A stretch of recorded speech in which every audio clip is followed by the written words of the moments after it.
Hey everyone, this is Becky Rogers, and you are listening to Not Quite Supermoms.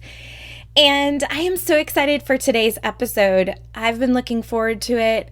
Erin is going to be on the phone with us. You probably know her as the Humbled Homemaker. She wrote a book that is being released in September. And today she's going to tell us all about it over the phone. And I'm very excited. I think it's going to be a blessing to you. Well, Erin, I am so excited to have you on the podcast today. I'm so excited to be here, Becky. Thank you so much for having me. This is awesome. Well, our listeners probably know you as the Humbled Homemaker. And Erin just actually wrote a book and is releasing it in September. It's called More Than Just Making It. And I read this book. I really do love to read, but I rarely have the time to read a book in one day. And I was able to read her book all the way through in one day. I don't even mean it like, oh, I was doing it just to read it. I could not stop reading it. It was that good. So anyway, tell us about, your heart behind the book and kind of, I know it because of having read it, but tell our listeners a little bit about the heart behind your book. Yeah, well, the book is part memoir and part practical how-to on basically how our family made it on a low income during the recession. And it's practical tips for people who are trying to make ends meet or really, regardless of income level, trying to save money and be wise stewards of what God has given them. But also the memoir component is for anyone who is struggling really in any way to see how they can go from a mental and emotional state of I'm just barely making it to more than just making it. And it really chronicles my journey of being a new mom, living on a low income, and really God changing my heart through that. He exposed my pride, He humbled me, and He just completely changed my mindset in a lot of different areas. Yeah, I could definitely see myself in the heart issue of, thinking us versus them, thinking, surely I'm not one of the poor, but we have definitely gone through seasons where we were. I loved that almost biographical, I guess is the word, feel of the book. It wasn't just, a financial help. It was definitely the memoir, like you said. But then the practical ideas were great too. And when I was walking through the season that the book tells, the story of the book, I kept telling myself, and I prayed, and I said, Lord, if we ever make it through this time, please use me to change the shame and the stigma of the poor. Yeah. Because we, and I still struggle with using the word poor because, like I tell in the book, our family, my husband and I, we met on the mission field. We were short term, like I was a missionary for a year in Costa Rica. He was there for 2 years. We met in 2003. And then we also had the opportunity to go on mission trips all over the world before we had kids. We went to China. Right. We went to different places, Africa. And so we have seen true poverty. Right. But during the time we were living on a low income, we were poor for the United States. Yes. So, I struggled with calling ourselves poor because I knew what true poverty looked like, but at the same time realizing that, we didn't have money for more food at the end of the month. Right. And we were poor for the United States. So, during that time, we had to use government aid. And the first chapter, it opens up with, I am walking into the Department of Social Services to apply for food stamps.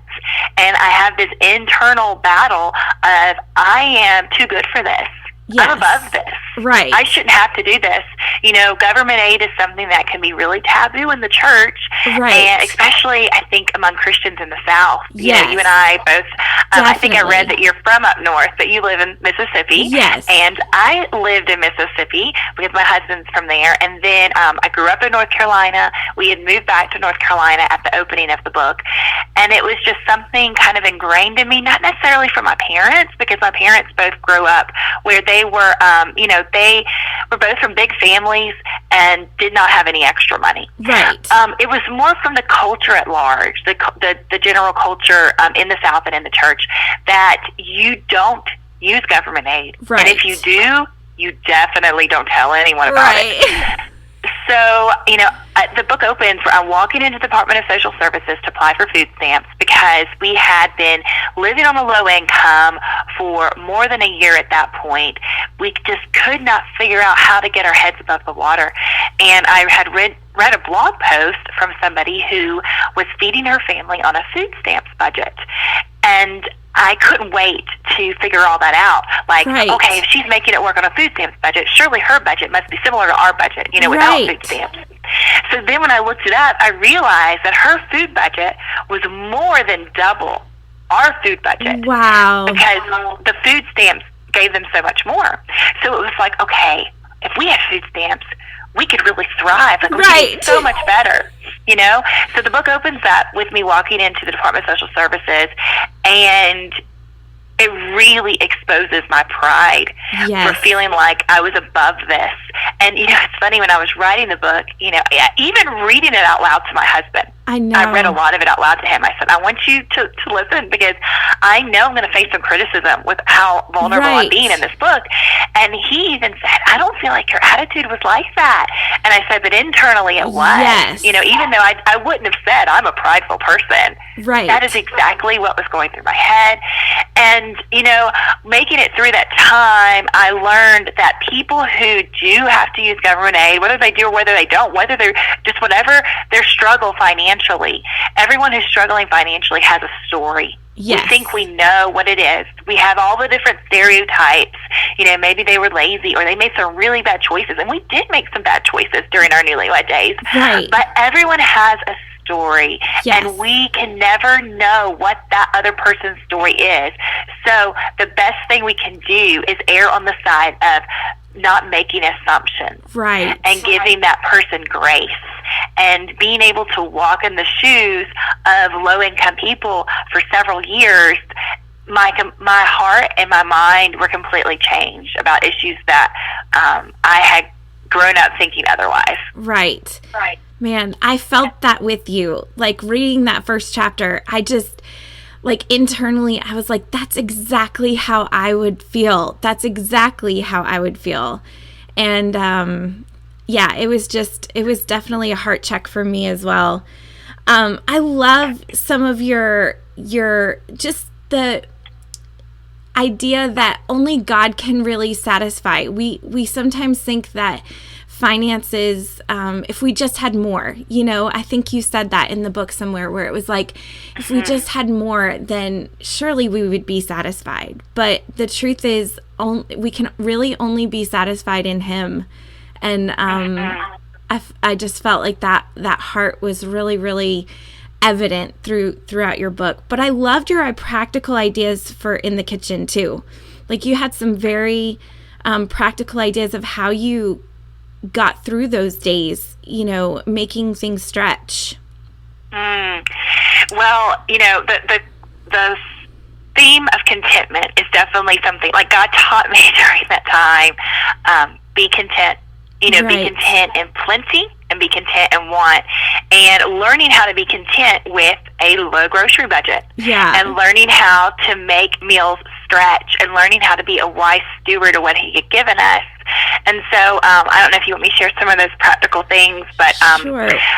Some of them are just things that are so simple but can help you save money, like meal planning. I ended up having a whole chapter on how that can help you save money. Yes. Because and I'll be honest, and I think I said this in this chapter, once we exited the low income season and we began to have more money in our bank account, and we began to have that margin, we started eating out more than we had before. And so then, we went from, okay, once a month at Chick-fil-A is like our big splurge, to oh my goodness, I'm so busy, I'm not planning, and we're eating out, once a week, twice a week, sometimes 3 times a week. And so I was really convicted, during that time, and realizing that when we plan our meals out, we are much better stewards of the food that we have, and we can make it stretch. Right. Other things are just using beans, instead of meat. And my husband's a huge carnivore, so Right. he doesn't even like beans. So I mentioned in the book what I would do a lot of the times, I didn't want to make him miserable, Right. making me beans that he doesn't like. I would make a meal, and I would make him some meat, and I would make me and our kids beans. Right. And the kids love beans. I love beans, but it still was much cheaper than, say, like making beef tacos for everyone. So, and actually, Right. anybody that pre-orders the book between now when you publish this and September the 12th, one of our pre-order bonuses is an ebook, an e-cookbook called The Everything Beans Book. And it's recipes, dinner, lunch, breakfast, desserts, all using beans. Awesome. And anyone that pre-orders the book will actually get that as well. That is awesome. Shopping clearance and shopping at discount stores. I actually had started shopping at Aldi even before this season of our lives, but it was such a godsend when we were barely making it, because you can get stuff for so much cheaper there. And I also have a free e-course that anybody can take anytime, whether they buy the book or not, and it's called Eating Well on a Budget. And it takes some of those things that I learned during that season and still was able to feed our family mostly whole, real foods on that really low budget that we had. And they could find that at eatingwellonabudget.com. Yeah, her website, The Humbled Homemaker, is really just a wealth of information for all of those things. I mean, just scrolling through, you'll get lost in all of these ideas and amazing blog posts and e-courses. And I think you even mentioned that there's printables on there. I was searching and they are on there. I saw them, but I didn't print any off yet. But yes, amazing wealth of information. I love Aldi too. It just is like, I don't know. I love, like you said in the book, they have things every single time. So my kids have come to love certain things that Aldi always has. But as a mom and always looking for new ideas, I love that Aldi also has different things there every time, where we can find things that we didn't see there last time or whatever. Just different cooking sauces, and I don't know. I always like to find whatever produce is on sale there this week or whatever. We shop every 2 weeks, but Aldi is a huge blessing to our family as well. Mm-hmm. I love Aldi, and so it's kind of funny, but one of the things I talk about in the book is kisses from Jesus, and it's something that God really put on my heart when I was living in Costa Rica and I was homesick, and just being able to see, even when we're struggling, like those little blips of God showing you He provides and He cares, and even those small things that would be so easy to disregard. And when Aldi gets those special buys, like you're talking about, yes. They're like kisses from Jesus for me. And it's funny, I was talking to a friend yesterday. I really don't like shopping. I'm not a really frou-frou girl. I don't love to spend all day shopping. Right. But I really love going to Aldi. And there was this one day where we needed a white collared shirt for my husband, like a polo type shirt for family pictures. This was a couple of years ago. And I thought, I really don't want to go somewhere else. Where am I going to be able to find a really, affordable shirt? And I went to Aldi, and they had men's polo shirts on special buy that day. No way. It was one of those random things they got, and they had a white one in my husband's size. So it's like, thank you, God. You provide, and even those things that we would so easily overlook, Exactly. And so God's definitely provided for us through Aldi over the years. That's amazing. I loved your point in the book where you talked about the coffee house church and just, meeting people where they're at, and I even wrote it down in my notes, just the laundromat idea that people need Jesus in the laundromat too, and how, I don't know, can you explain more of your heart behind that? Because that was just a blessing to me. Well, and I had read about this concept in another book I think it's called The Slavery of Death. I cite it in my book, but just the concept of, we in our generation, coffee shop churches have been really popular. Yes. And I remember in college, I went to one, and they really meet, young professionals and college students where they are. But when we think about reaching the poor, how many poor people or people just struggling financially, period, can go to a coffee shop and order a $5 drink? Right. And the concept is basically meeting people where they're at. And if you're going to reach the poor, where do the poor congregate? Right. Our family, our family was blessed that we actually had a washer and dryer in the place that we were renting. Right. But a lot of people don't. Yeah. And we who grew up with that, it never crosses our minds. There are people living in our country that don't have a washer and dryer. Where do they have to go every week? Yes. The laundromat. It's true. And, what if we went into poor communities and met people where they congregate, places like the laundromat, and instead of, buying them coffee, giving them some quarters to help them with their laundry, and starting a church there. So, and that was just one thing I realized how much privilege I had grown up in. My parents, they weren't wealthy growing up, but my dad had, when I was growing up, my dad had a really good job. We were able to send me and my brother and sister to Christian school from kindergarten through college. Right. We never went hungry. We were never in want. We had everything that we needed. But they raised us also with a frugal mindset. So, my mom would shop at Big Lots and, places like that. But we never were in need. And realizing during this season of need that I had grown up so much more blessed than I realized. Right. And that there are people that struggle so much throughout their lives. Right. Yeah. That was such a, I don't know, that was just such an amazing point as I was reading, just thinking about the fact that we do have so much. And until we're in that spot where we really, like you said, not even really having the gas money to go to a play date. I have so been there. And, and I think it's true. Like, we don't talk about it. Like moms, we just don't talk about it. We don't talk about, the struggles or whatever. It's a shameful thing in a way. And we feel like it must be because we're lazy, but that's not always the case. And, and I really loved how you brought that out throughout the entire book. That was kind of a running theme, is that we just can't judge by what we see. And it was an amazing book. I really, really enjoyed reading it. And I think that it has so much for every mom, even the mom who isn't struggling right now. It has points and tips on how to see others and help and be able to give more, maybe in ways we didn't think about. You know what I mean? Mm-hmm. Well, and when I was writing, the season I was living during the story of the book, if that makes sense, was when I had 3 kids, age 4 and under, basically. So, it opens up when I have a 2-year-old and an infant. Right. And beyond struggling financially, I was just really overwhelmed as a mom. Yes. And feeling like I have no idea what I'm doing as a wife, as a mom, as a homemaker.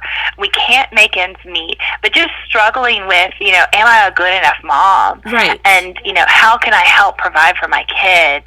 And, how am I not going to screw my kids up, know? And, now our oldest is 9. Our kids are now 9, almost 7, 5, and then we have a baby boy who was born February 2017. He was our wonderful surprise. And, now I can look back and see how God was working in my heart and teaching me, preparing me and our whole family just to trust in Him, and also to give testimony to His goodness and His provision. Right. Our 9-year-old, she picks up on everything. She hears every conversation my husband and I talk. And so like a few months ago, she said, "Mommy, were we poor when I was a baby, when I was little?" And so I explained to her, we struggled. And then, like I told you and your listeners, poor is subjective, and I've tried to explain that to her a little bit. But I've been able to use that and say, but look what God has done. Yes. Look how God has provided for us. And it's not something, something I talk about in my book, and I think it's the chapter on redefining the American dream. Yes. We as Americans, we give ourselves props. We think, well, I have worked hard and I have done this. I'm a self-made person. Right. And, I have done all of this and I deserve credit. But really, it's God who deserves the credit. Yes. He's the one that orchestrates our entire lives. He's the one that knows that for some people, seasons of plenty are when He can best refine their character. Right. And other people, it's seasons of want. And He puts us in the exact positions He wants us in to grow closer to Him and to learn how to trust Him and to give testimony to His goodness to others. And so with our little girls, I've been able to say, yes, we walked through this season, but God has been so good. I also talk about a little bit in the book, not a whole lot, but I talk about how our marriage is really struggling during that time. Right. And it was interesting the other day with the book coming out and everything. There's been a lot of emotions. It's been good emotions. My husband, who I've seen cry maybe 3 times in our 12-year marriage, he came over from the gym one day and he was in tears. And he just said, you stuck with me. We stuck it out. Oh. And, during this whole season that we were living and we were barely making ends meet, we were struggling in our marriage, and you were struggling as a mom, we were struggling with, living on a low income. Right. Like, you stuck with me. And our little girl came in, and the 9-year-old who thinks of everything. Right. She's like, why are you crying? And, we just said, God is just so good. And we'll explain more when you're older. Right. About our marriage struggles. Yeah. But, God is He's been so good. And one thing I write about in the book is, if you're there now, if your listeners are like, well, this is all great, but you've made it through that. Right. You're not, and we all have different kind of struggles. And if they are in a position where, whether it be financially or something else, they're walking through a big trial right now, my prayer is that they can read my book. They can see how God worked in our lives, and they can have some hope that there is a light at the end of the tunnel, even when it's so dim I can barely see it. Yes. Or maybe I don't see it at all. Maybe I'm just stuck in this dark tunnel of financial or emotional, marriage, parenting, whatever struggles. Is there hope? And I want to tell them there is hope. Yes. Because when we have God, there is always hope through Jesus. That's right. That's right. That's amazing. I love that heart. And I definitely got that throughout the whole book. That heart was there the whole time. So it's amazing. I'm going to have the link on the Facebook page as well as the blog for how to pre-order More Than Just Making It, as well as her promo video. Erin has a promo video that will be up. It has already been posted at this time, but you can go back and watch and just see her and her family and just get an idea for where she's coming from. And there are bonuses that come along with the pre-order. Can you tell us a little bit about those?